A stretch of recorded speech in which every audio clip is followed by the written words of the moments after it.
Graham here from Rico and Pearlo's House of Exotic Picks Frolic. And today I had Buffalo. Oops. I shouldn't have had Buffalo either. I got to give Montreal more respect than I do. I tell you, Buffalo didn't have, like, Montreal put all their energy into that, put a lot of energy into that game, and Buffalo just seemed not prepared for it. But it is what it is. I did have Benson and Doan for a point. Got that, and I had the over. So it worked out not too bad. But yeah, in this game, I have Vegas. I was one of the few people on Vegas. The guy on the fellow, what was his name on the ice guys? He used to play hockey. He and I mean, it's not over yet. So I don't want to get too ahead of myself here. But I took Vegas first period in full game. Got the first period already. Also had the over 1.5 first period. I need Carlson over shots, and I have Hart over saves here in the second period. We'll see. I was hoping it would stay 2-0, so it didn't take the will out of Anaheim, maybe. But Vegas looks like they're also playing with some pretty good energy here in the second period and making it pretty tough on them to get shots. But overall, I'm green, so it's going good so far. Hymes Body Lube. I got a convention tomorrow morning for Hymes Body Lube. We get to try all the new spring products, the mint julep and the tequila sunrise pistachio that they got going on. That's the flavor of the month. You can get that at the Costco, don't you know?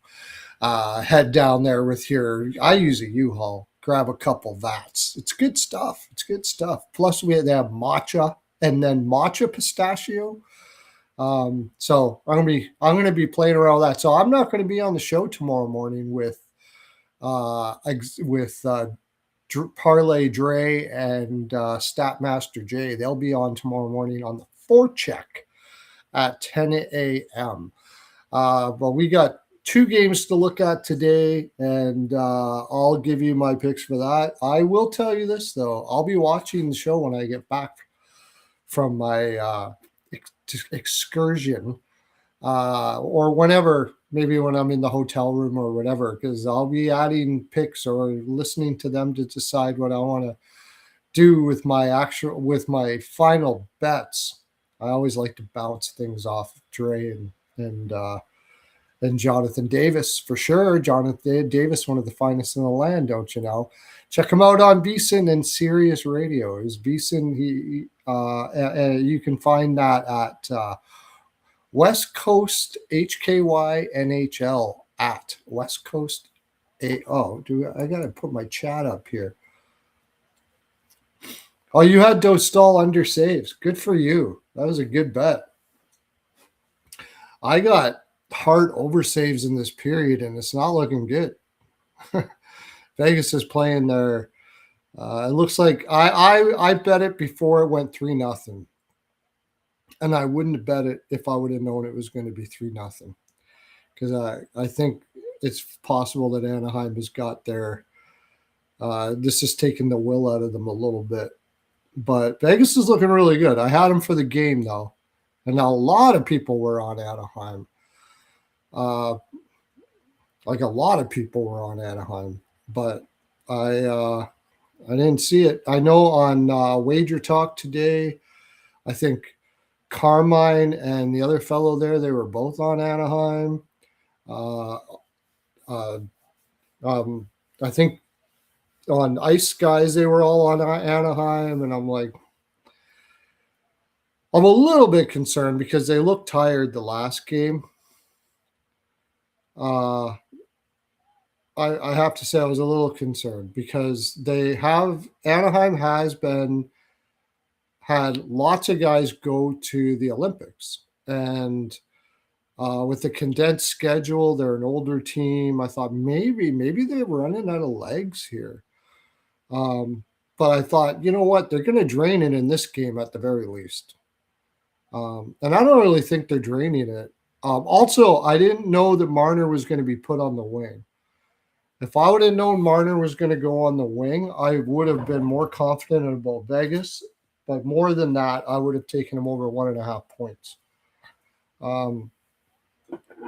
Because Marner on the wing is way better than as a center. He's just he's a good center, but he's way better on the wing. And I've said all along that Marner's going to have a really good playoffs this year. And people laughed at me because of, his issues in Toronto. But his issues in Toronto were how he was used in the regular season. They used him too much. They just used the shit out of him in Toronto in the regular season. He had I think he was like third in PK minutes last year. I've mentioned it here before if you haven't heard it. He was fifth in minutes against elite competition in the league, and of those elite competition teams, or players, I should say, nine of the 10 top were defensemen. And that's the way it usually is. 10 out of 10 are usually defensemen because defensemen are on the ice more than anybody else. And they're generally used against top lines as much as possible, certain defensemen. But he was fifth. So he had more minutes against elite competition than most defensemen. Crazy. That is nuts. Also played in a shutdown role. His top competition rating was like 100%. Like I said, played PK. You're gonna burn a guy out doing that, man. You just can't do that. Anaheim hasn't got a shot this period. I'm not gonna get that saves thing. They haven't got a shot. Vegas is just shutting it down. Shutting it down. There's one shot so far.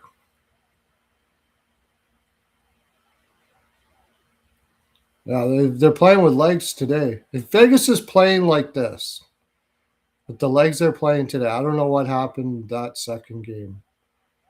But if they're playing like this, they'll run this out. They'll win every game against Anaheim. Which is good because I got him in 5 and I got him in 6. So there's 2 shots, 2 saves.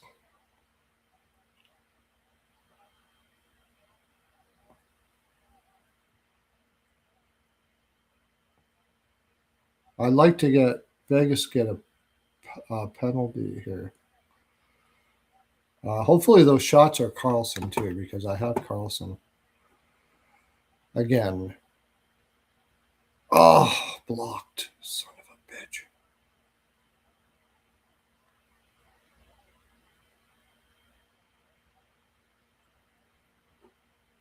Let's see if they are.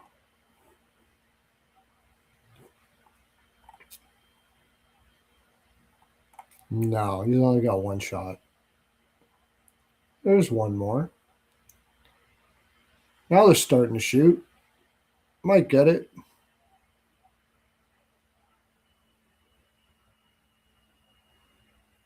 Once they start shooting, if they get zone time, Anaheim does shoot from everywhere. They are a high volume shooting team. I considered taking Hart over saves, but I think I was still kind of salty about missing it last game on the freaking hook. Pissed me off.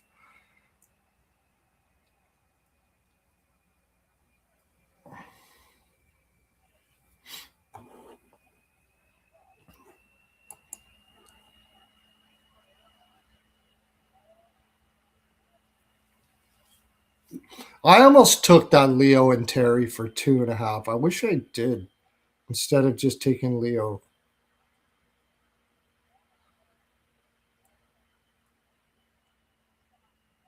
Don't score, Vegas. Oh, good. I don't want them to score. I don't want it to go to 4-0 because that will stop the shot volume quite a bit. But I still want. I need Vegas to win. So who was that? Sissons. Just about squeaked it in there. So tomorrow, what do we got? I haven't even looked at tomorrow's games yet.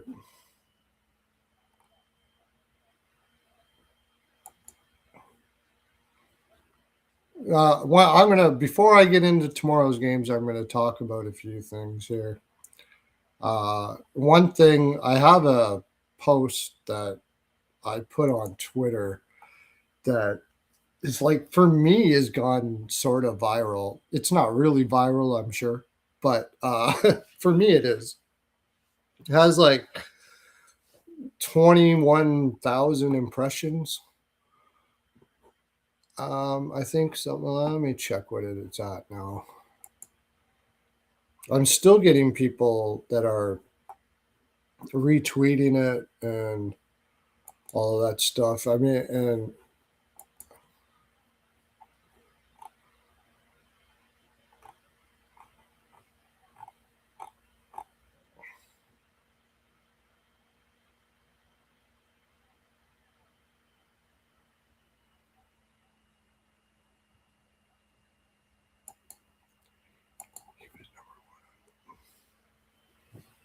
I got to answer this. Sorry.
It's amazing how people will argue with you. Oh, fuck. Now I'm not going to get it. Marner again. I'm sorry. I got to laugh. Toronto fans are going to be losing their minds. Uh, we have Marner for most points in the series too, and we have Marner for a point in every game in the series. And now that he's moved to wing, I told you, put him to wing, and that guy's going to wreck the series, man. He's an incredible winger. He's an incredible winger.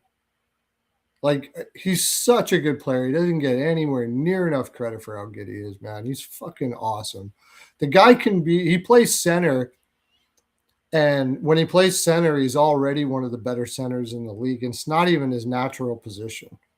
Like, he was a winger when he was drafted. He was never a center. But he can be one of the better centers in the league. He's a shutdown guy. He's a crazy good offensive player. Like, there's no. But anyways, and I had arguments with Leafs fans. Oh, just laughing at me so when I say that he's going to have a great playoffs and all that stuff like that. And I'm like, You guys don't even know why he had I don't know how people I don't know how people that are paid to do this for a living do not understand things like Marner's usage in the regular season while he was in Toronto. I do not understand it. The only thing I can think of, and this is going to take me to my next thing I'm going to talk about before I get into the games. The voters for uh, the awards, I would bet my bottom dollar that most of them, not all of them, because I know who some of them are, not all of them, but I would say most of them spend more time on the tee than they do watching hockey, especially other teams. No doubt about it. And not only that, they don't have they hate analytics, which is ridiculous this day and age. The best teams in the league that have won cups in the last 10 years have all analytic gurus for in their organization. Like, I'm talking about gurus. They don't just hire a bunch of kids, or they hire the best. The Florida Panthers, Tampa Bay Lightning, and Colorado Avalanche. All of them hired the best. Sonny Maeda, who just went over to New Jersey. Watch New Jersey get better, because he's not just an analytics guy. He also learned that, and Florida's not just analytics. When I say analytics, nobody is not watching the games and just looking at numbers. That's a bunch of bullshit. In fact, if you know analytics people, they watch more hockey than more people that don't like it. They watch tons of hockey. They can tell you what teams' defensive systems they use. They can tell you what kind of system they use in the neutral zone. Most fans that don't like analytics cannot tell you that, because they're not thinking, they're just watching and reacting, and they don't know what they're looking at. They see Bouchard they see Bouchard get caught up and the puck taken off of his stick, and they show it on the media constantly all the time, even though Makar actually had more goals scored on turnovers than anyone in the league, and he was voted, and they bring this up all the time. But what I'm saying is, they don't ask what happened on the play. They just see it, and that's it. Bouchard's bad. What happened on the play? Most of the time when Bouchard was stuck in those situations, not all the time. I mean, I'm going to tell you this right now. One-on-one, Bouchard is a bad defenseman. If you're going, if somebody's coming one-on-one with him or in two-on-ones, he's not a good defenseman that way. But that is a very small part of what it means to be good defensively. Very small. This shouldn't be happening too often, to tell you the honest truth. That you shouldn't have to worry about that too much. And yes, he gets overmatched physically in the corners if he doesn't get the puck right away with his incredible stick work. Definitely. All of those things are eye test things that people see and go, oh, he sucks. No. Defense is a 3-zone play. Defense takes place in the offensive zone, the neutral zone, and the defensive zone. 5-on-5, that is. And he is excellent positionally in all of those areas. And just a sublime passer. Incredible. His ability to get the puck with the stick on other players is second to none. There's others as good, but he's right up there with anybody. He's fantastic. And in a lot of those plays where he got pressured, what happened was he would look up and have nobody to pass to, because Edmonton has the worst. I shouldn't say the worst. It's not the worst. Chicago's got as bad, but for a team that's supposed to be a contender, they have terrible forward depth that either doesn't have the physical capabilities of being able to match up with other lines in the neutral zone. They get overmatched. Or like they have guys like Roslovich that have no idea what he's doing, never has. When he was over in Carolina, Brendan Moore would stick him with Jarvis and Stahl, so both of them could do basically everything, and he would just try to get down to the offensive zone for a shot because he was useless, man. I've never seen a guy who's supposed to be an NHL player never figure out you can't be sitting in the neutral zone waiting for suicide passes all game. He's sitting in the center of the neutral zone, basically 5 feet, 7 feet away from a defenseman waiting for a pass. You're going to get fucking crushed every time. It's like it takes nothing for that defenseman to move up 7 feet, take that puck off your stick, lift your stick, or what have you. And Bouchard just wouldn't pass to him, which I would have eventually just started passing to him and just let him get crushed over and over and over again. Bouchard's too much of a nice guy as far as I'm concerned. If it was me in practice, I'd be pummeling the fuck out of that guy. I would just ragdoll him like, fucking get on the wall, motherfucker. Jesus. Unbelievable. I guess. It's so, how do you not know this? You've been in the league for how long? And you're still doing like pee-wee shit in the neutral zone? Anyways, yeah. So the tweet I put out is I showed a whole bunch of JFresh analytics that show that Bouchard, out of the players nominated, was better defensively than all of them. And he was this year. Like, I think Dahlin as a whole is probably a better defenseman as a whole, but not this year. Not this year. And Makar did not have a good year this year defensively. Now, I think a lot of that had to do with the fact that he was kind of taking it easy as they got up.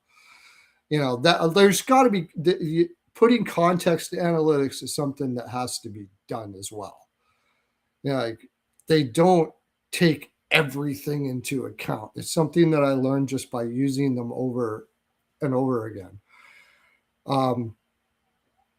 And paying attention and asking questions like, why is this? Why is that? Like a player that plays for, like, say, the Vancouver Canucks that's normally really good defensively, you'll see his analytics for the year just be absolutely shit.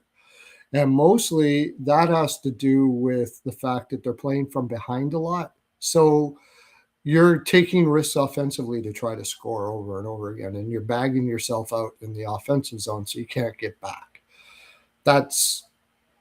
So you can't really, you got to take those things into consideration. But there's several things like that. Like I'll always ask why. Like McKinnon 2 years ago was 85% above replacement. That means wins above replacement. In other words, if you were to put another player in that situation, he was 85% better than anybody in the league at his rate and for his competition level. Meaning, he played against the top competition on the opposition. He played against top lines a lot, and he was 85%. Now, if you look the last 2 years, like 15, 20%. So why would that be? Because it's the regular season and he doesn't need to kill himself.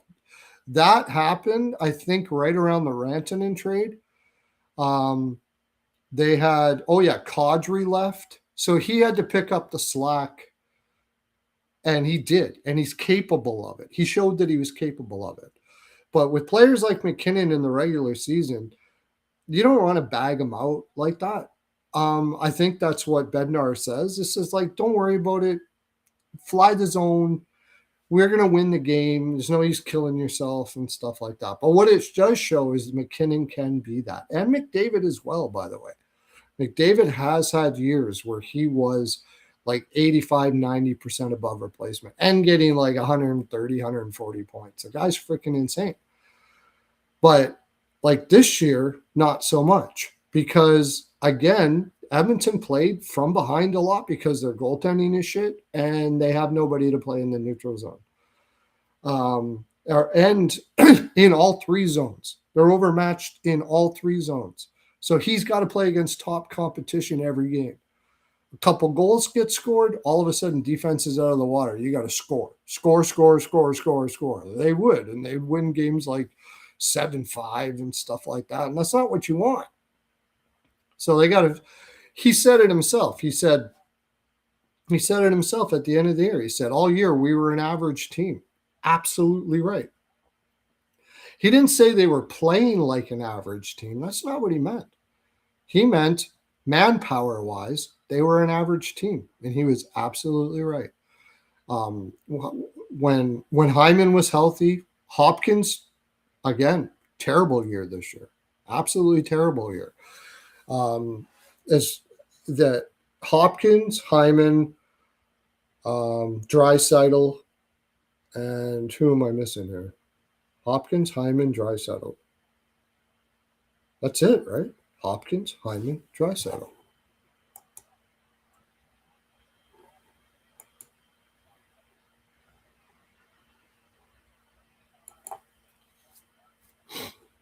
So going back to my point, what happened was a lot of the time, Bouchard was left high and dry. And Edmonton does not play a game where you wait for everybody to get that and go from there. That's not the talent that they have. So he would look up and there would be like nobody to pass to, and he's got a guy right on him. And it's like, what the fuck am I going to do now? Nugent Hopkins, McDavid, Hyman, Draisaitl. That's it. Podkolzin got really good defensively against top competition this year. I'll give him that. But he doesn't drive play. He basically just rides the coattails offensively of Draisaitl. Should be a third winger, not a second winger. And until they got Dickinson, they had like Henrique playing that down there. They had Roslovic playing in the bottom six. That guy can't play bottom six. No way.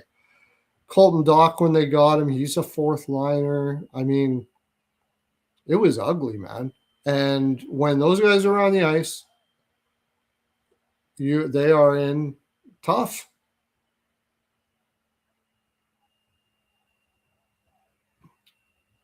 Defensemen are in tough when those guys are on the ice, man. It's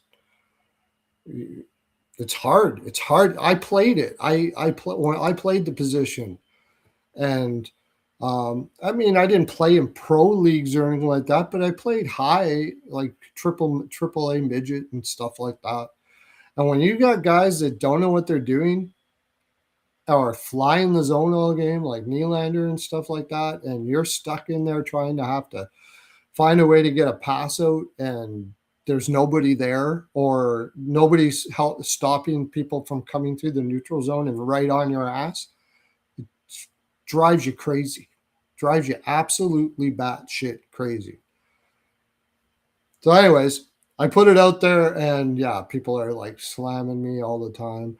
The one thing I always say is when people get mad at me and just laugh and say, oh, because of Bouchard, most of them are just hearing the rhetoric from mainstream media that basically, I'm sorry, what's that guy? Biznasty. I love the guy. Awesome for you to, oh, wow. Vegas scored again. Marner again. Jesus Christ, Marner with a hattie. I should have bet the hattie. Marner with the hattie. I need 2 more saves, I think. 11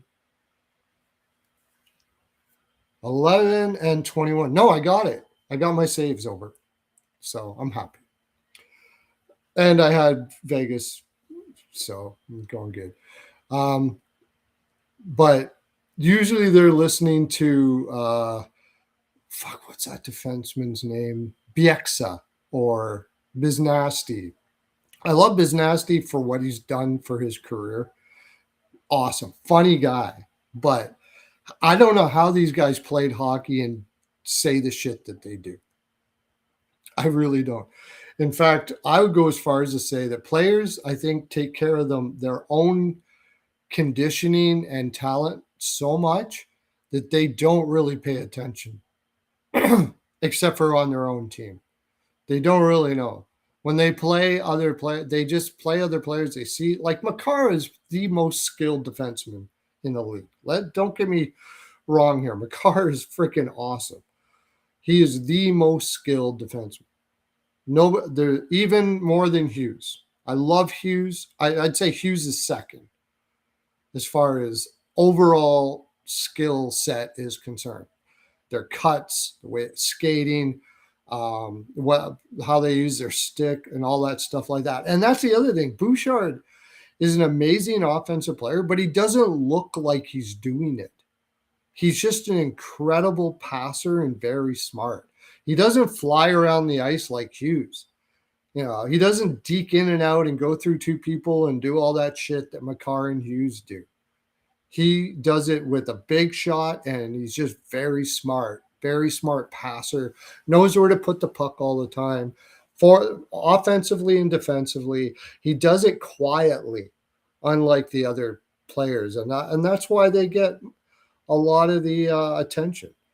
Like Dahlin this year, the thing about Dahlin is he doesn't play against top competition, like top. He plays against high, but not top. And that's mostly because they play a man-on-man system, much the same as Carolina does. It's a different type, but it's still man-on-man. So Ruff plays all of his defensemen more than a lot of teams do. If you're playing the zone, it's not as taxing physically. And they have defensemen to do that. They have Power. They have Byram. They have Samuelson. They have guys that they can kind of roll it a little bit. And he doesn't have to play against top comp. And in a perfect world, you don't want your best defenseman playing against top comp all the time if you don't have to, because then he gets an offensive advantage. It's better. But he doesn't play against top comp all that much. As much as like Makar. I don't know why, but they use him against the best lines in the league all the time, no doubt about that. And usually, like 3 years ago, there was no question Makar was the best defenseman in the league, no question about it. But the last 2 years, he's taken his foot off the gas in the regular season, and I don't mind that. So if you give a Norris to Makar for being the best defenseman in the league when he's at his best and when he's putting full bore and playing top of his abilities, I'm okay with that. Except for the fact that in actuality, he was not the best defenseman in the regular season that year. That's the guy. Actually, I'm talking about Bouchard a lot. To me, the best defenseman in the league this year was Seider in Detroit. That guy is incredible, man. Top comp, top defensive abilities, unbelievable. I think he should have got the Norris for what he did in the regular season this year.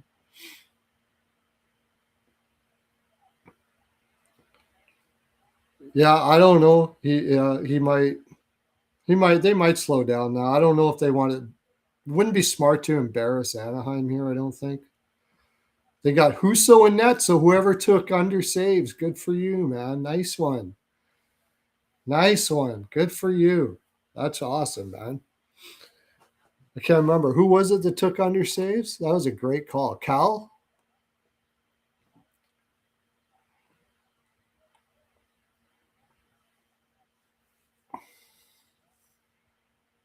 Oh, yeah. Sirius Channel 91 on NHL Network. Yeah, I'm going to show that. Thank you for promoting Jonathan Davis. Talking about, I'll put a little bit on to talk about Jonathan Davis here for a minute. You see him come on here, we call him Statmaster J or whatever. He has no reason to come on this show. That guy, I've been a fan of Jonathan Davis for quite a while. I did not ask him to come on the show. I, I had I saw him in actually the first time. I think he put something in the chat about Chandler Stevenson, saying that they got him to do the heavy lifting or something like that. I didn't even know it was him, and I just slammed him for what he said. And then he Twittered me and explained what he meant. And when I looked at it, I came on the show the next time and said, you know what? I see what he means by heavy lifting now. He was taking the penalty kill time and stuff like that. So, but I absolutely slammed him.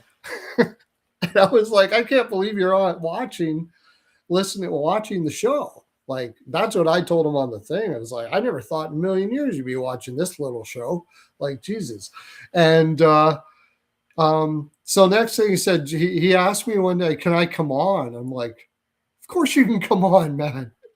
What the hell are you talking about? Freaking one of the best reporters out there, I think, personally. This is personally me. He's one of the best reporters out there. Him and I don't agree on everything, but he does excellent reporting. He does great writing. He's a fantastic handicapper. Like I said, he's on Sirius Radio. He doesn't need to come on this little channel. I freaking love him, man. He's awesome. So I want to give him props and check him out on Sirius Channel 91 on Sirius Radio if you have it. Monday afternoons at noon. He does shows on VSiN too. I can't remember. I always forget when those shows are on VSiN. But you can read his articles and you can check out all of his bets on Twitter. And he'll be on tomorrow at 10:30 a.m. I'm talking about JD, Rich. JD. I love him. Anyways, he'll be on 10:30 tomorrow on Exotic Wagers channel. And he and Exotic, of course, Dre too. Dre, he's the first, and I could be wrong. I'm sure there's other ones, but he's the first real successful parlay bettor I have seen that parlays like big parlays all the time, and he hits as much as he does. He's the first. Yeah, Rich. Yeah, no doubt. I mean, I just was blown away that he was wanting to come on this channel, and he comes on a regular basis. So every day I'm wondering when it's going to stop. Because I was a fan of his before he ever came on the show.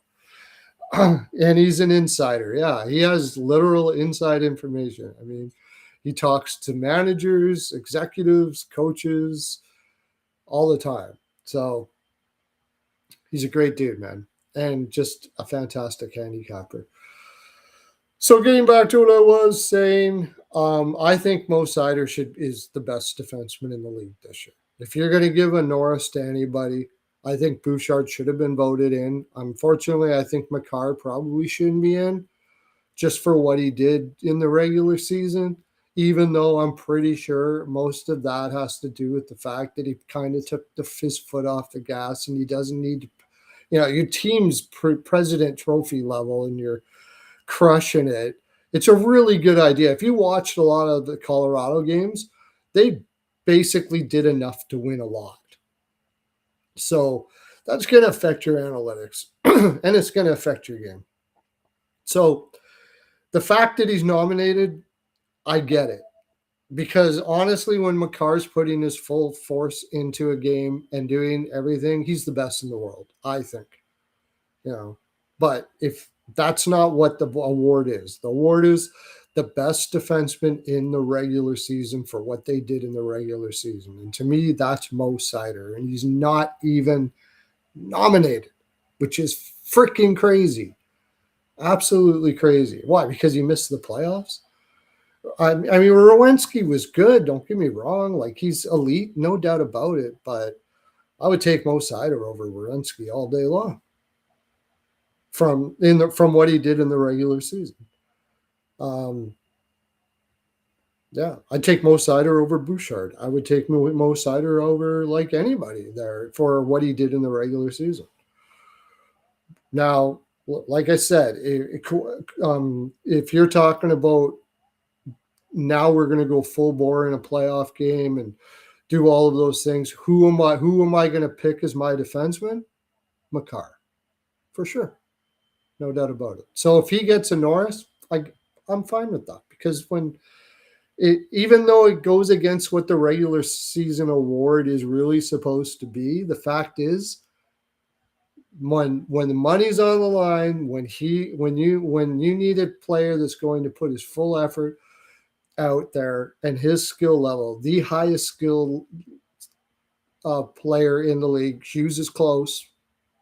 I know Hughes is amazing too, but when it comes right down to it, and he's going full bore, and he's not like half-assing it in the regular season and stuff like that, Makar is the best shutdown player in the league, both offensively and defensively. He's absolutely fantastic. So if he wins the Norris, I'm cool with that. I think Werenski's gonna get his token Norris for his career here. Simple. That's kind of the way it goes with awards, it seems to me. This year, it's going to be really tough to give Cooper his token Adams. With what Ruff has done, who else was voted on that?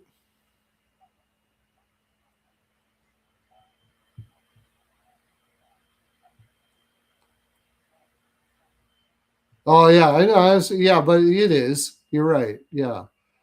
Yeah, they add the Olympics in for whatever reason. They actually even vocally say that, I think the Olympics matter.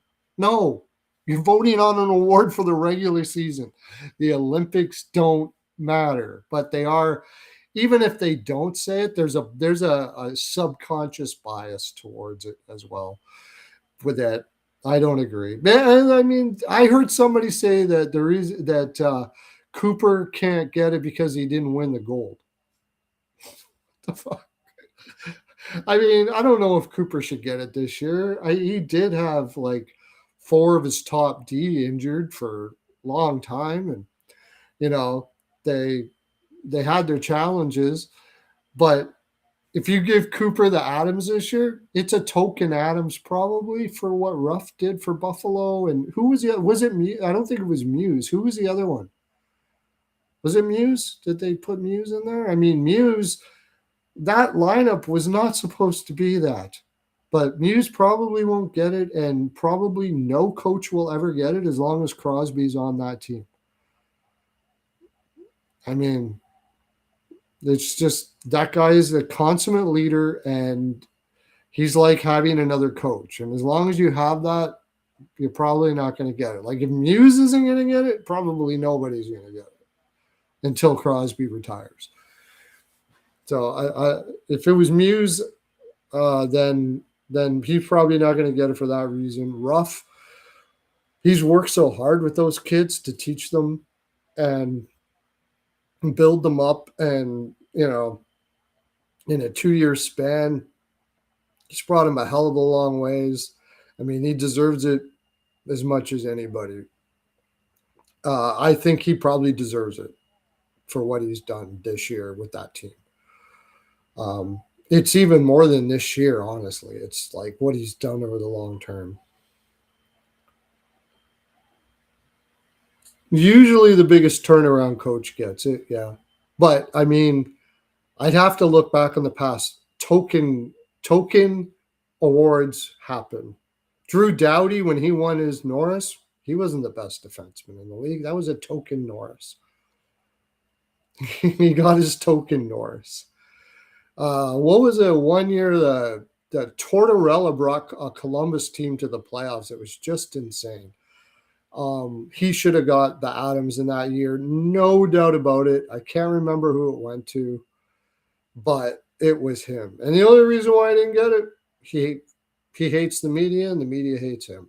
So, and it's writers that are voting, so he's not going to get it. And that's stupid. But token awards happen all the time. Same with Carlson.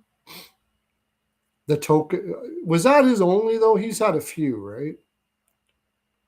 Yeah, that was the one. That's who it was, Carlson. Because before Carlson, I think it was before Carlson. Yeah, before Carlson, I don't think anybody had won the Norris that didn't make the playoffs. And he broke that mold.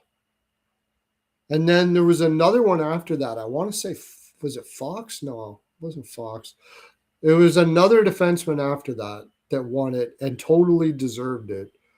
But Carlson that year was the first one to win the award that, and the team didn't make the playoffs.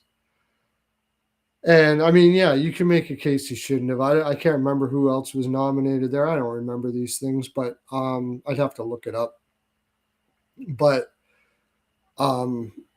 he was basically just, he was like that. Like people talk about a second forward, that's or fourth forward. That's pretty much what he like. He was the only guy on the team. He was in his element, man. Have the puck all the time. Do whatever you want to do. Go everywhere you want to go. I don't care about defense. The coach is just like, fuck, just score. We have nobody to score. You go do it.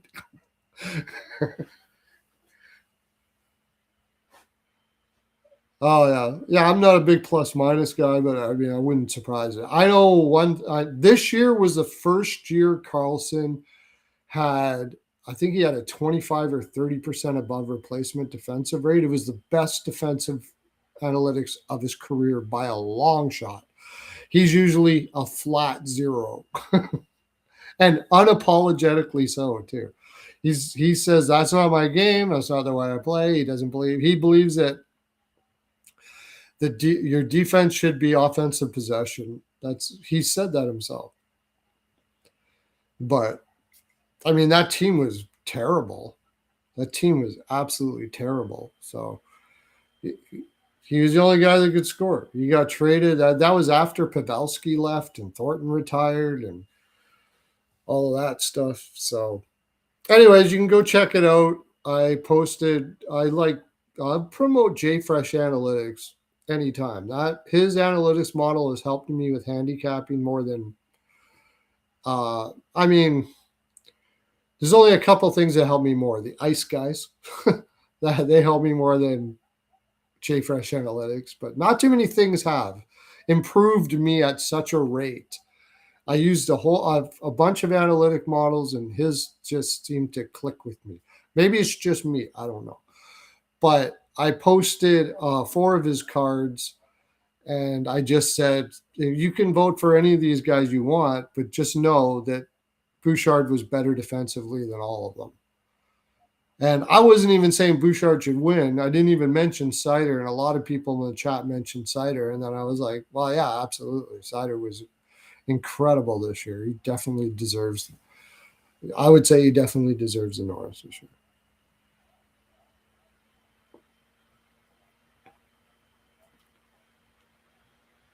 Well, we know what that. Rico, how you doing, buddy? You can come on, man. That would be his coming out party. I mean, it's just, we know why he struggled in Toronto. Rico, you and I know anyways.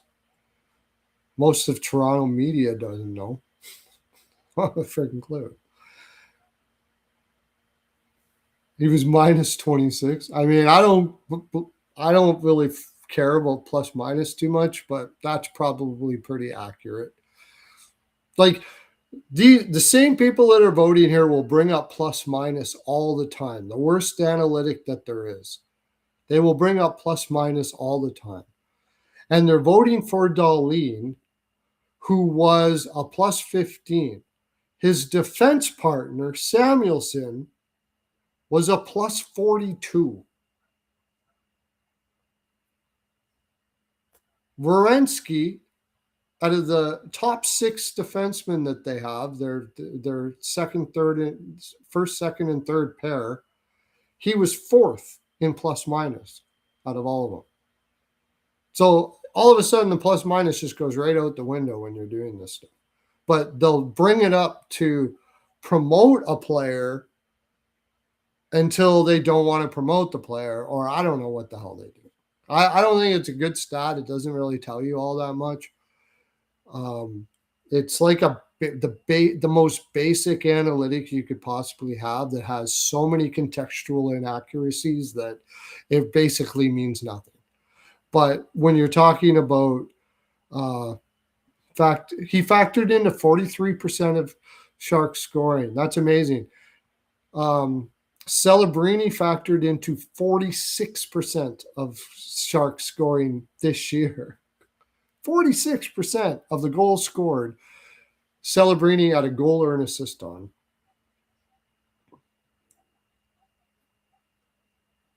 Yeah, I thought it was an offensive award. That's what everybody will say. It's an offensive award. Well, how come Bouchard doesn't have it? Well, he's terrible defensively. But I thought it was an offensive award. It's so stupid. Their arguments are just insane, man.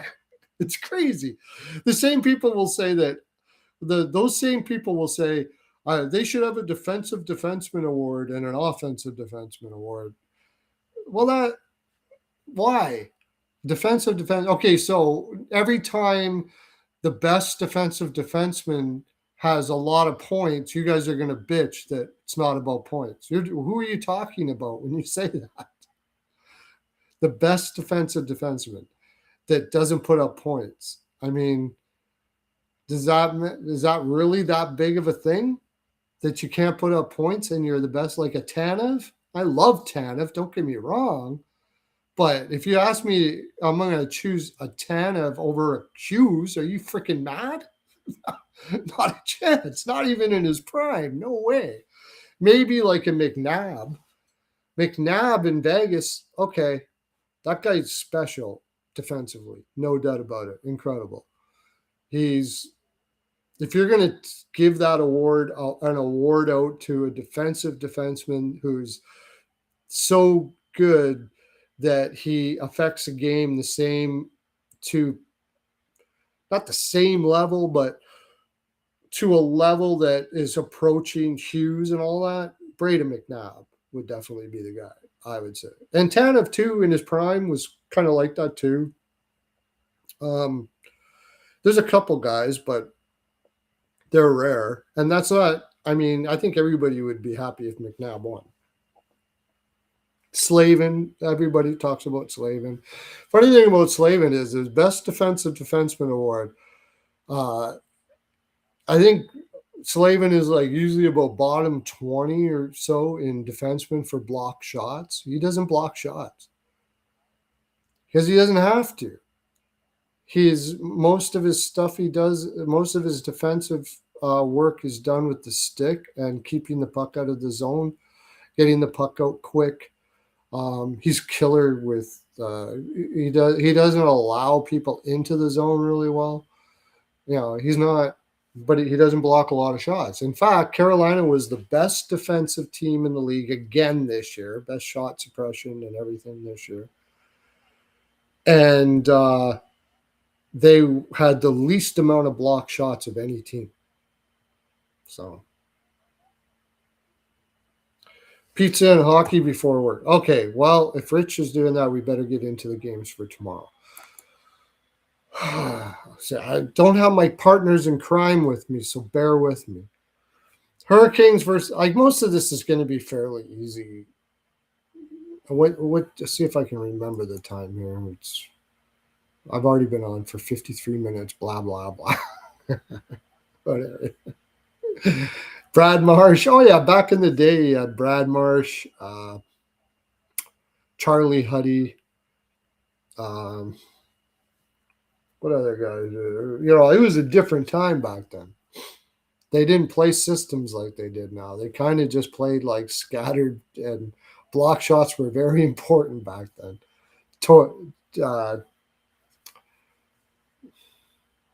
Tenorti, you know, some of the guys that were great that way. Anyways, I'm Philadelphia, Carolina. I know Philadelphia is going to drain it. I just don't think they have much to drain here. Back to the team. I already bet the team total under right as soon as it came out. Team total under 2.5. I don't know if I'm going to ladder it down this time for Philadelphia, by the way. I don't know if I'm going to ladder it down this time because, you know, this may be a letdown spot for Carolina. They didn't need helmets. Yeah. Yeah. The shots weren't as hard back then. And they weren't as fast. Like, it was tougher that there was more fighting and stuff. But physically, well, their equipment wasn't as good. So they took a little more abuse that way. But I mean, when you got hit in the center of the ice, unless it was Stevens basically trying to take your head off or something like that, which was ridiculous. Marchment, sometimes they would catch you where it'd be really tough. But normally, you're not taking the same impact as you would with these guys today. Like, a hit against the boards today at full speed is freaking quite the impact. More of an impact than it was back then. But Philadelphia team total under. And Carolina team total over, so you might as well take Carolina in regulation. But I'm pretty sure that price is going to be not playable.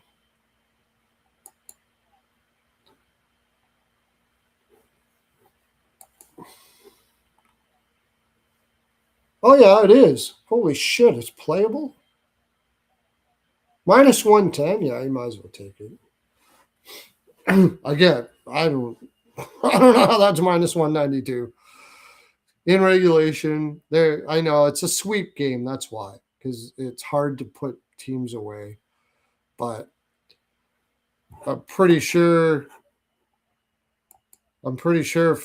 if Noah Cates and Tippett are out, I heard Tippett was skating. And I'm sure if he can, I don't know what his issue is, but if I'm them, I'm not playing Tippett in there. I'm just telling them, look, dude, try it. Wait another year. There's no use going out there destroying yourself in this game. Or it's not showing on Puckpedia and he'll be in. Yeah, I mean, look at that. Forster, yeah, he's been pretty much shut down. Dvorak and Konechny. Konechny's been shut down. Konechny under a point. It's been right around, it's probably going to be minus 120 next time, but I've been getting a plus 100. Travis Konechny under a point. Took it the last two games. Martone under shots. He's playing with Barkey and Grunstrom. It's just pretty tough to get anything going with those two guys. I mean, Barkey's is a gamer kid. Don't get me wrong. 21 years old. He looks like he's going to be a good one. They got a good one there. But I couldn't say that, he's just a kid. He's just a kid. Alex Bump looks like he's going to be a good player. Great. I mean, let's face it, Philadelphia is drafting well, man. That's Alex Bump kid. I think he was only a second round pick or something like that. 22 years old, and he looks good out there. But overall, that lineup is just overmatched. Matvei Michkov, go to the gym, my friend. As soon as you got, I would tell him, I would get a trainer, pay that trainer $1 million, and say, I want you knocking on Michkov's door every day. There's no excuses. That kid is going to be in mint condition come next year, because that's ridiculous that you come into camp out of shape. Apparently he had an injury, but I mean, it wasn't all that really significant. I think he got in trouble in Dubai or something like that too, like partying too much or something. I don't know. He's a young kid, but it's time to grow up, man. You're getting paid you're going to be getting paid millions of dollars here, or you maybe, and his foot speed isn't the greatest. So if he's not in good condition, that's not helping. And you should be working on your foot speed all summer. All summer, you should have a skating coach and work on it all the time. And I'm guessing he didn't. And that pissed Tocchet off, and it should piss the organization off, because it is a bitch to play in this league. Did you see Dallas Stars Jim Nill talk about how the President's Trophy winners should get more than they get. Oh, I never did share this out again. The President's Trophy winners should get more than they do, more advantage than they get, because the regular season is a bitch. And I agree. I can't disagree with that, man. When I say Colorado takes it easy, I'm not saying it's easy. I'm saying they get to take it a little easier, because if you're fighting for a playoff spot for an 82 game schedule all year long, that is fucking tough, man. Especially in a condensed schedule like we had this year. It is a bitch. And if you're not in peak condition coming into camp, you're fucked. Fucked. You're not making it, man. You're not making it.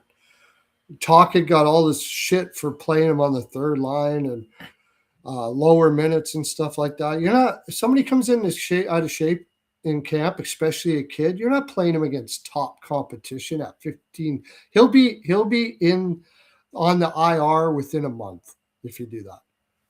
Within a month.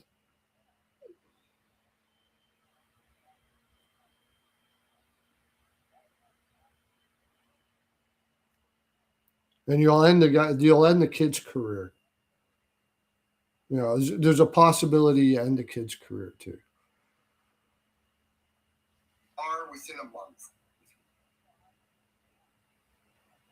month. Thanks for tapping that like button, everybody. Cool. It's awesome. Apparently it helps the algorithm, but to tell you the honest truth, I've had like some days where you got like all these likes and I don't see the views changing. But what it does do is it makes me feel good on my insides. That's what it does. I wake up in the morning and I see, I got 30 likes. 30 people liked me. That's like 30 more people that like me in my regular life every day, including my wife some days.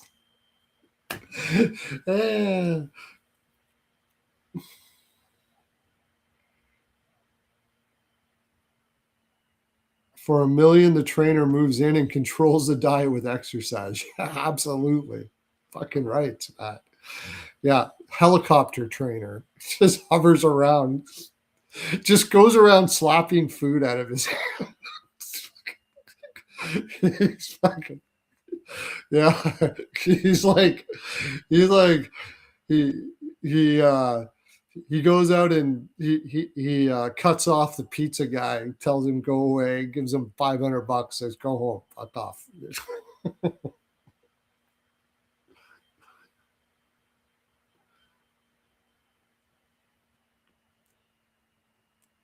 I wonder how much Gary Roberts charges for a summer. Apparently, I think it was Buffalo that may be hiring him themselves, which makes really good sense because they play with that man-on-man system. Those kids are going to have to be freaking mint.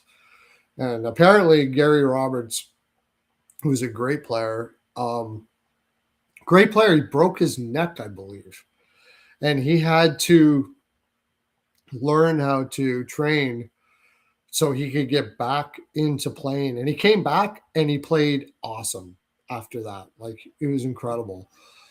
And he has like a lot of players go to his school. But now if Buffalo's hiring him, I don't think $1 million is out of the question. $1 million, $2 million for him. Probably not. I don't know how much they would have paid him for a summer's. I bet you at least 50G, at least, maybe more, to be in his school. Oh, Anaheim scored. Who was it? I didn't take the over in this game.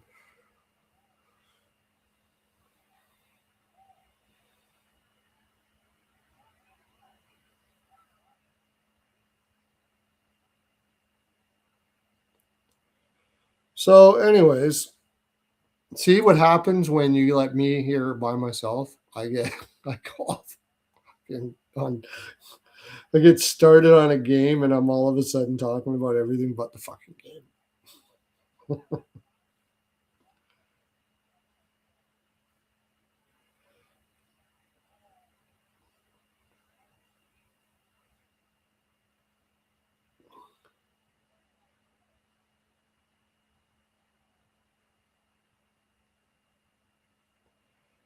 So, all right, back to this.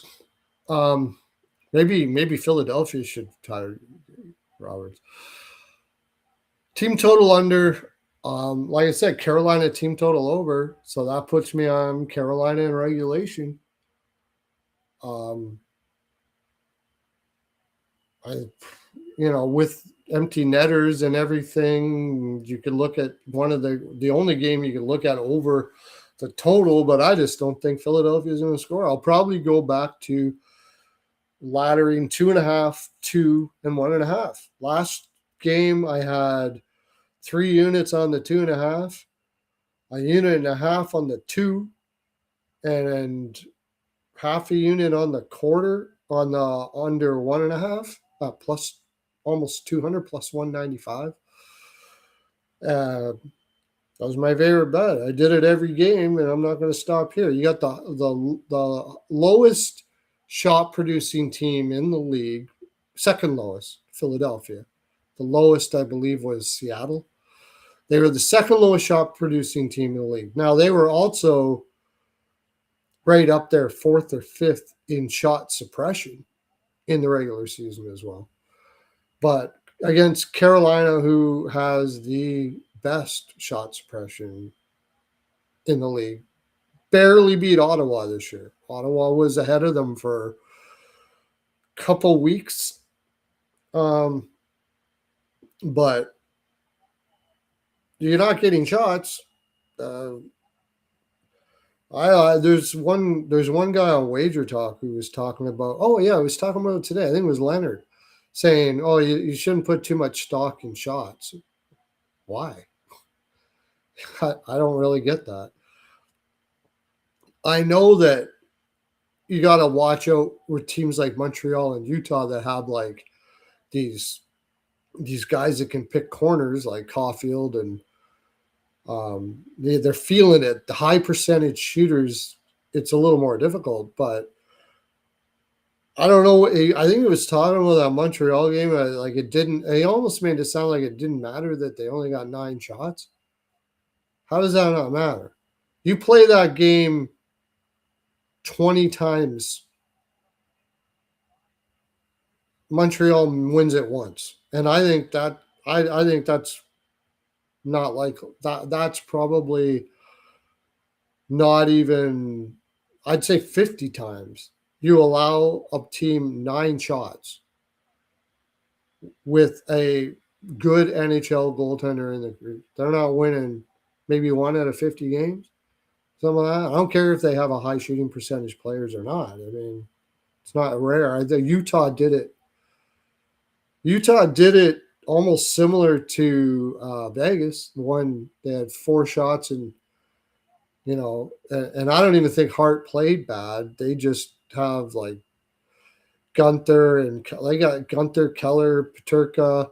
They got guys that can pick corners on you, man, and they're a quick passer, and it will happen on occasion, but most of the time you keep a team to 9 shots, they ain't winning the fucking game, man. Simple as that. I personally think that Tampa Bay really deserved to win that series, but they look nervous to me. Buffalo team total let me down to the 3. Yes, Steven Jackson. Yeah, I had a little bit on the team total, and I had Buffalo on money line. Didn't have it, but I had 2 units on the over, and I had Benson and Doan for a point for half a unit split, and so it worked out okay for me. But got to give Montreal credit; they came out hard. Buffalo didn't seem ready for it. They didn't see. I don't know. How are you not ready for it, dude? How are you not ready for Montreal to come out and play the way they did? Then again, St. Louis is a genius. They changed things around there. They changed things around because last game they weren't playing. They were trying to get in, pass inside across the middle. This time they were coming from the points, and it seemed like Buffalo wasn't prepared for that. Say these teams like Buffalo and Dallas, sometimes Tampa, but like Buffalo today and Vegas too. Sometimes you got to dump it in, man. Like I know they're possession teams and they want to get possession at the blue line, but if you a smart coach like St. Louis is going to say, stay high at the blue line, dare them to dump it in until they start doing it, and then you got to change it up, and they never did. Why? You're big, you're strong. I mean, I don't think you should dump it in all game, but give them a different look that you may do it sometimes. Start doing it one out of every 4 times you go down the ice. You know, you got the whole forward group and defense are like up by the top of the circle, and you're trying to control play through possession. Why? Why do you have to be so stubborn, man? Just dump it in. You're going at full speed.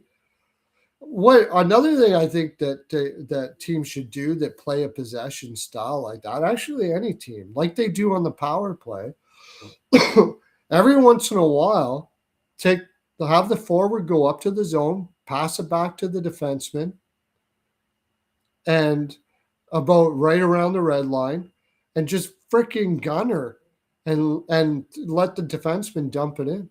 So you're going full speed when you hit the blue line, or somewhat full speed anyways. So you're going at high pace when you hit the blue line. And that's going to push that defense back, man. They're going to be like, fuck! Oh, shit. We better not stay up here all the time. And that's going to confuse them a little bit. Maybe we'll see that happen in the next game with Buffalo.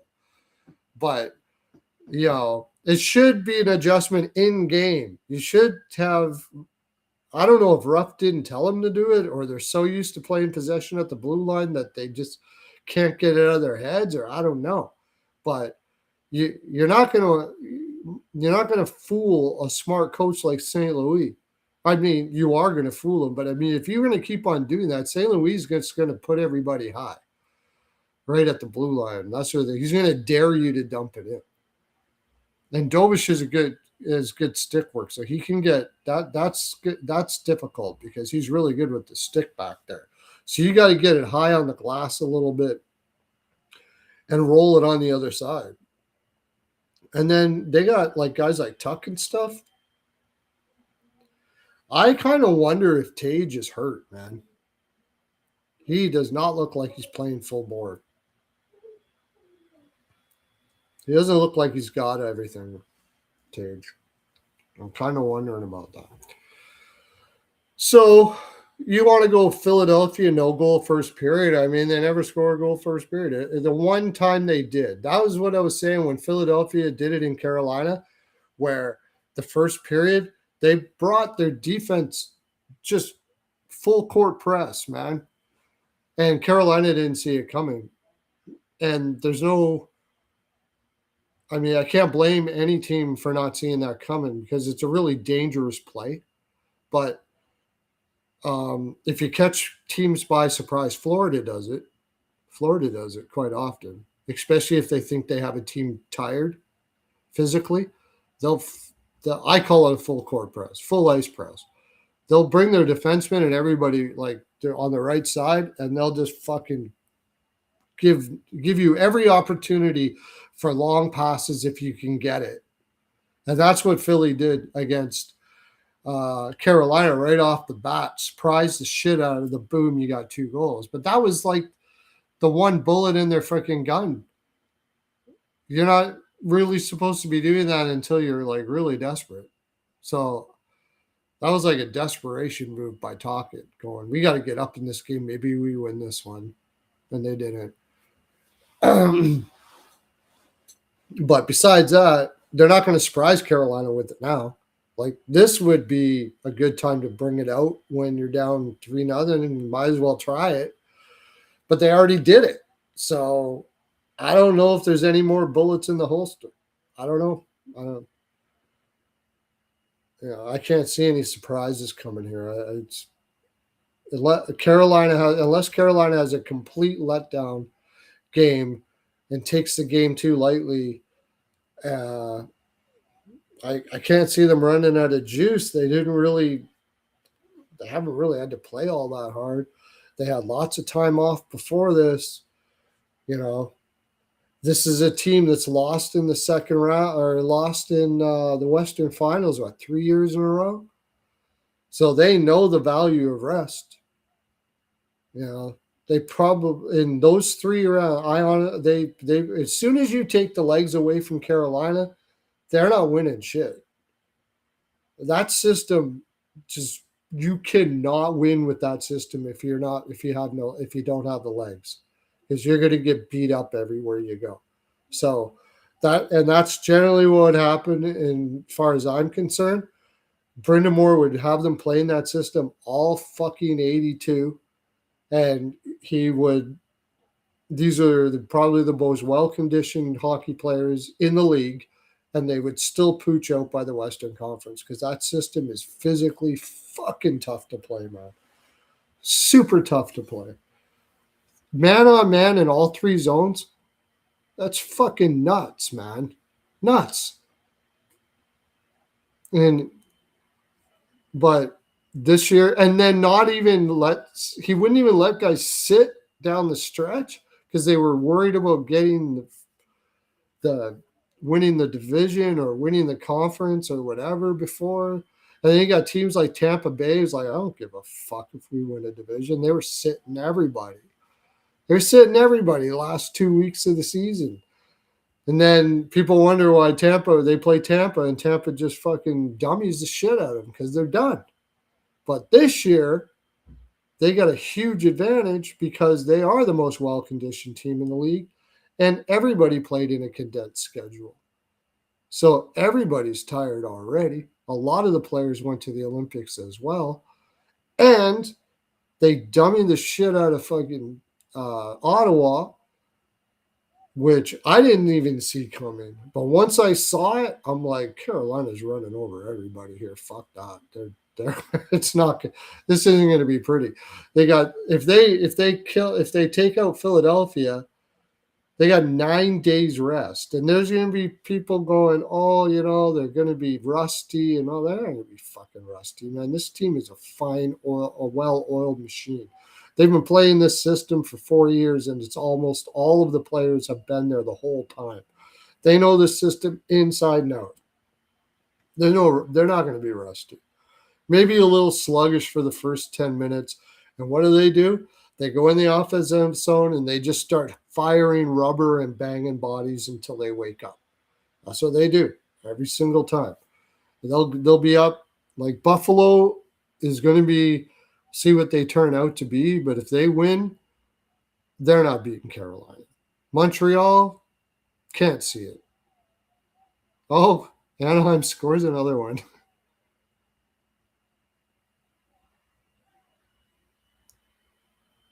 5-2. Miracle comeback?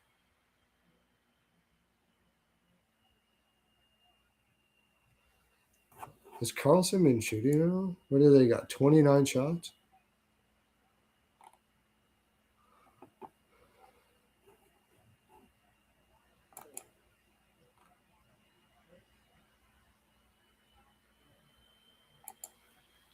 I almost took Anaheim team total under. This would so piss me off if I did that.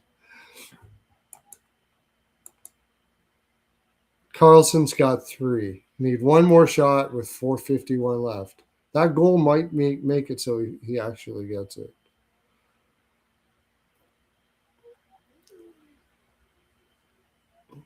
Terry's only got 1. Whoever said they had Terry for 2 and Carlson for 2.5, fucking feel sorry for anybody.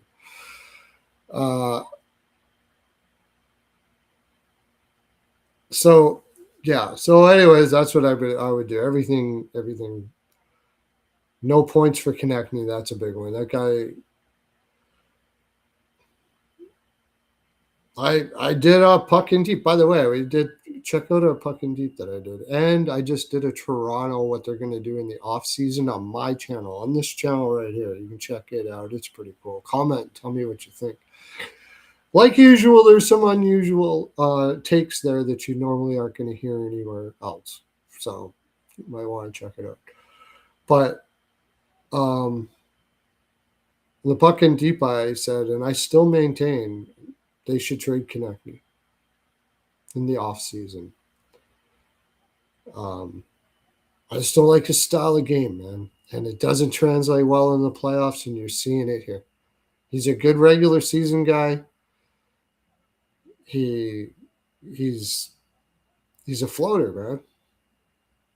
He does it. He's not a smart player overall. He's an intelligent offensive player. He's got incredible skill, but he he burns himself out in the offensive zone too much when he should be getting back. He flies the zone a lot. It's just not a guy I like to have on my team. I know people get mad at me when I say that, but I don't care. Go talk to the Florida Panthers and see if they're going to go run out and get Konechny tomorrow. They're not, for sure. And they won 2 cups. If he was on the trade block, you wouldn't be hearing Zito calling up Philadelphia asking about Konechny. Promise you that. And Tampa Bay either. Also, I think you could get a really good return for him too. As that team grows, I think he'd be okay because you can have one guy like that. Florida has Verhaeghe. He's like that. You can have one guy like that. But like Verhaeghe, he doesn't have the wheels to get back a lot. He's not a very fast skater, so they let him fly the zone. And all of his teammates know he's going to do it, and they're okay with it because it's the way you get the best out of him. But when it counts, he pots him, man. He's a playoff goal scorer. And I'm not sure if Konechny is. Maybe you can put in that situation, he would be fine. But I think you can get a really good return for him. I think he's got a no movement clause. That would be a problem. And I think they just signed him, which would be odd. So, maybe the return's just not out there to be able to do it. But I would definitely consider it. So that's what I got for that game. Under points. Carolina, Stankoven didn't get his last time, and I'm not sure. I think it might be similar this time. I'm going to say this, and then you're going to take Stankoven, and he's going to get his goal or points or whatever, and then you're going to come back and say that. But he's worked his bag off up until now. They're going to give him a break. I believe they're going to give him a break. It's like last game. I don't know what his minutes were. What were his minutes last game? Certainly when they got up, they probably stopped playing. Because, he's been working. You got to rest guys like that. Who cares about their points and stuff? If you got an opportunity, and he's not a big guy, just kind of nudge him and say, "Don't worry about it today, buddy. We'll take care of it for you."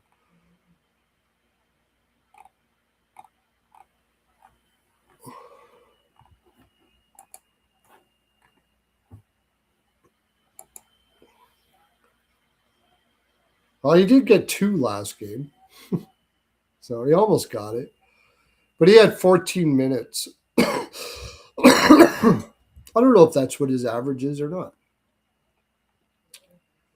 But Svetch had 17, Jarvis had 19, course, Jarvis plays PK, plays everything. Hall had 13. I want to say that line got a little less, but I could be wrong. But I could see something similar here. And besides that, you get, they kind of roll their line, so it's pretty tough to figure. Oh, that was not a goal.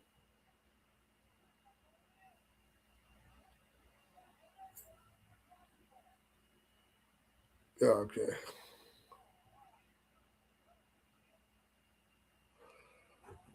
All right, next game. And you can get, tomorrow, 10:30 Eastern, exotic wagers, the forecheck. You can get JD and watch JD and Dre's the parlay guy.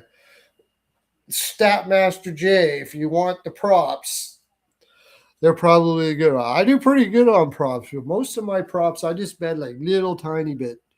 I got like a high volume prop. I bet players' assists and stuff like that. And I put like 0.05 on them. It's just but I'm just like little bits. Oh, Vegas got the empty netter. Who got it? Was that Howden? Oh my gosh. His bargain bin. Ian's bargain bin again. Howden. Ha! Good for him. Right on. Avalanche and Wild. Any word on it from anybody if Eck is going to be in? Because if he's not, I don't see.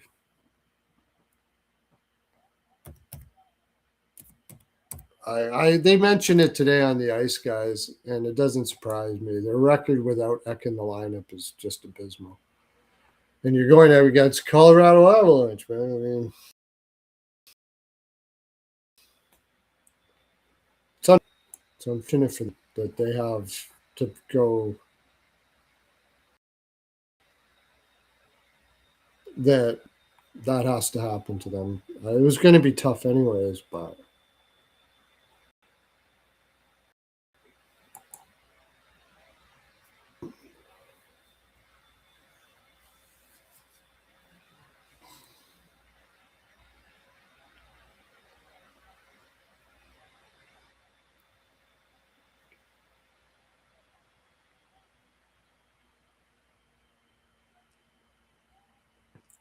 I'm not seeing him in here.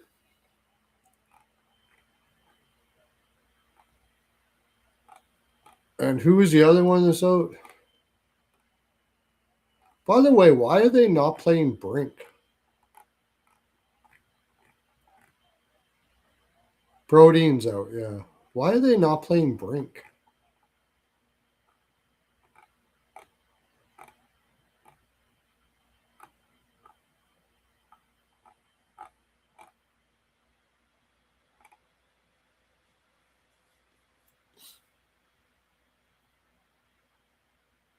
Playing them as a 13 forward. Yeah, they're just overmatched, man. Take Hartman over Shots, I guess. Minnesota is going to be like balls out in that game, no doubt about it. But they'll probably make it close, I guess. When it comes right down to it, I just if you're going to take Minnesota, take them in the first period. Minnesota first period, live bet Colorado. Hartman over Shots. He's just been going over almost every game. So, and we didn't get Carlson over Shots, did we?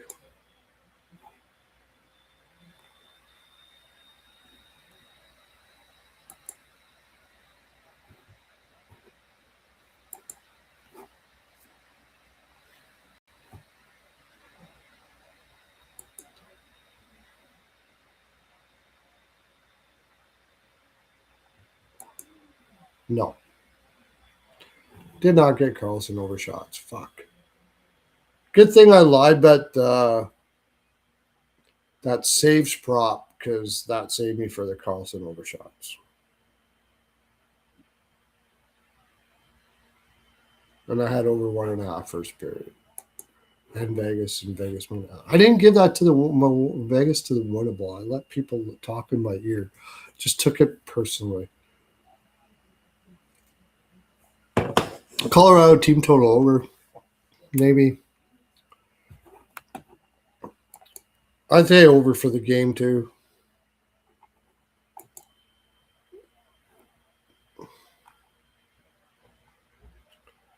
Colorado's only minus 130. Just take a money line. I'm just be happy you took it. Minus 130, I think that's a good price.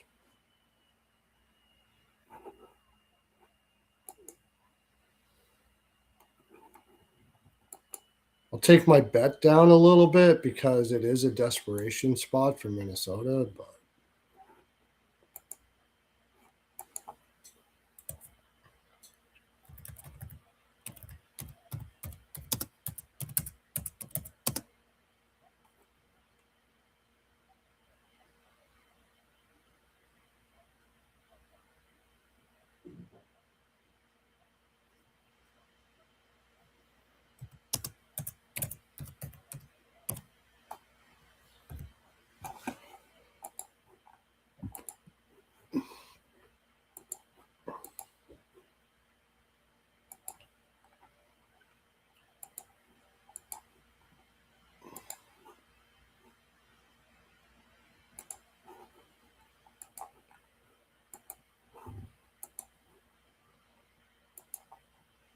I'm just making my bet here.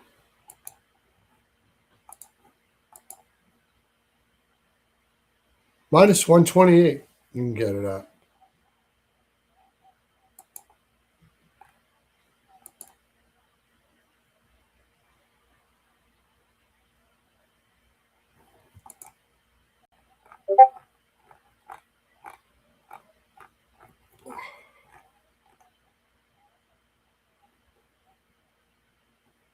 Yeah, so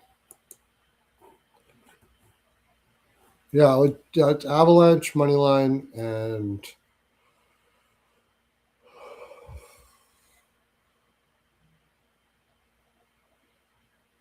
I would take Minnesota maybe over first period. You can get a flat 6 over 6. I think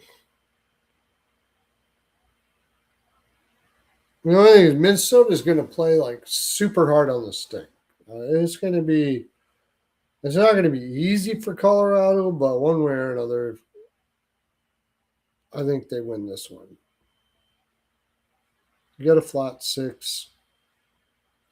If you can get a 5.5 at a decent price, let's see what we can get a 5.5 at.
Minus 144.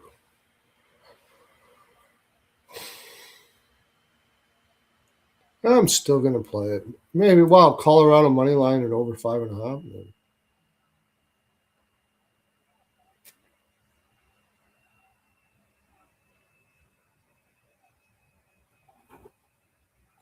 me try something here.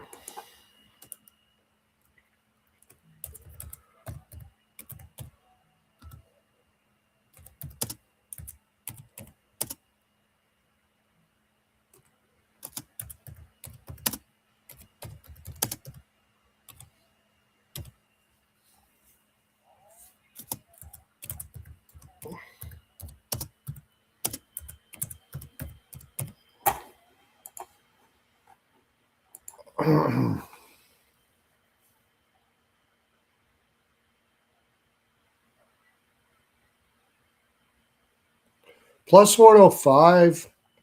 You can get Avalanche money line and over 4.5. Boost it up a little bit.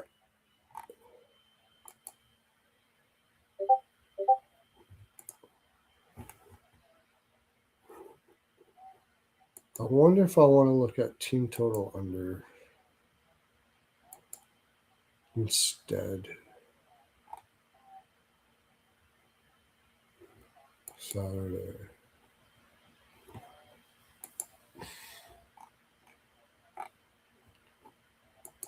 I don't think at home I want to take the team total under. It was 5-2 last game, right? Yeah, it's been over every game.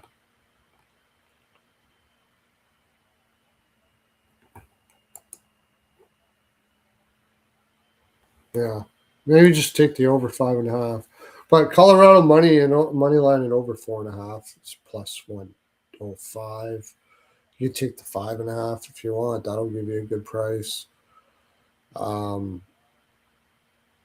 Minnesota will probably play their toughest in the second period. I would consider Colorado puck line second period.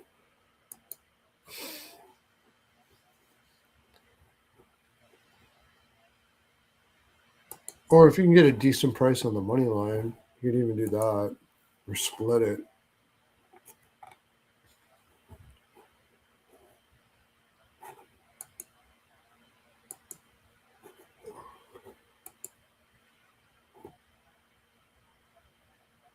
You can get a better price, minus 125. Yeah, take Colorado money line second period and full game.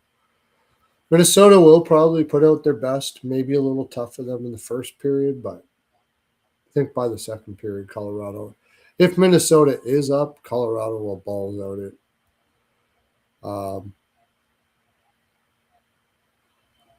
Not afraid of the team total over 3.5.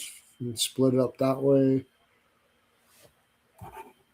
And the rest, I think I'll let the prop guys tell you tomorrow, 10:30 in the morning. If you don't watch it at 10:30 in the morning, you can.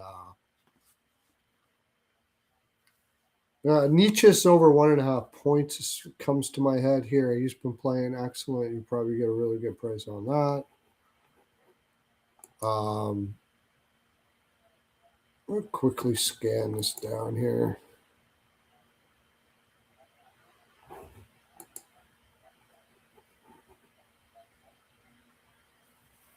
Maybe the save prop for Wallstat would probably be pretty good here.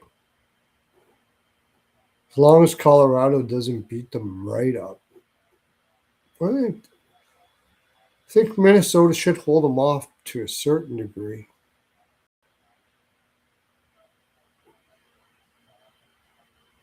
I'll tell you in a second when I can find my. There we go.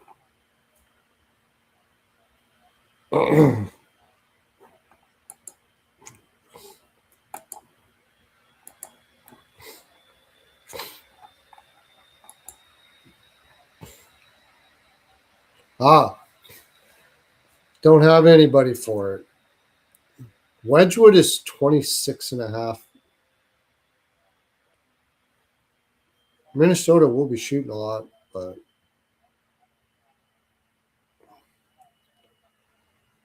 Vladar over 26.5 probably wouldn't be bad for tomorrow. But I wouldn't take that because if Carolina is really into this game, they could be up 4-0 early and then they back off. Frederik Andersen has got under his saves every single game this year. Every single game in this series, he's gone under his saves.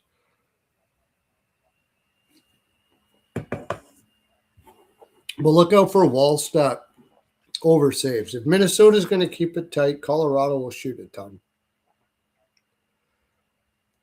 And I trust Wallstat to stop a lot of them. I mean, they could even win, depending on what the number is. It has been like 20. I think I got 28.5 as the best. But Colorado could win like 5-3 and still go over that. So I don't see. I guess I don't. I would imagine I'll check that MGM, but I would imagine the goaltender hasn't been confirmed yet. I imagine it's got to be Volstat. There's no way they're going back to Gus. That would be cray.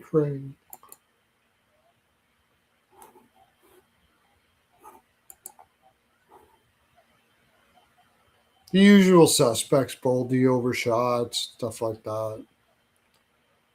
Goalie savers. Yeah, they only got Wedgwood. Wedgwood's 25.5 on BetMGM. Because I do think Minnesota will be shooting, especially if Colorado gets up early. I don't mind that, actually. But it just depends. If you think Colorado is going to really dummy the shit out of them, then I wouldn't take it. But I don't think so. I think it'll be close. I don't mind that 25.5. All right. That's my full 42, boys and girls. Thanks, y'all, for coming in and listening. Catch Exotic Wagers 10:30. I have, you can QR code this. So you can grab all my plays for a year and baseball plays. Oh, let me see what our ball pick did today.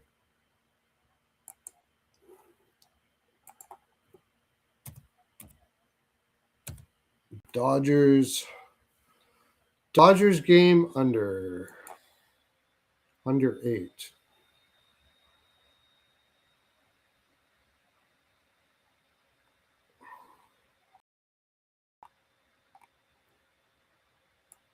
I know it was 1-1 in the second last I looked. Yeah, it's looking good. Dodgers 3-1. Top of the 8th. I'll tell you, man. Just play the ball picks alone. This guy is just, swag is just fucking crushing this year.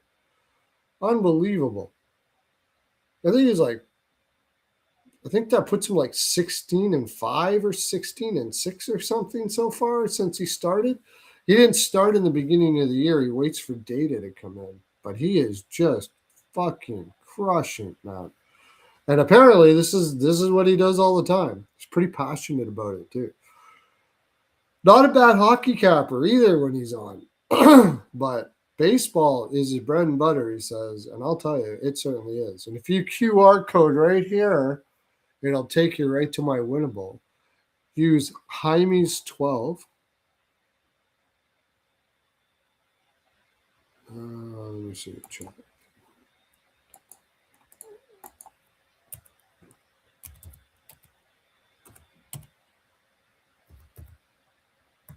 $12 because Hymes body lube, that's the best there. I said I've never felt this way before.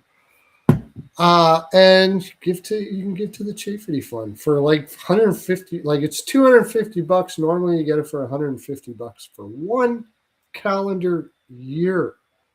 That is crazy, man. Crazy. Up what, 457 units or something this year? If you played all my plays, the unit sizes I give. But even if you quarter that, still 100 and some. It's insane. Like, and you get, if you just played my goalie props, premium goalie prop plays, 33-9, just that alone will bring your money back easy. So yeah, you can get it for $150 a year. If you want, you can get the playoff stuff. It's like $20 for a week or something like that. And then you can just take his Swag's MLB plays. He's got a package there for $25 a month. Grab that as well. Exotic Wagers tomorrow morning.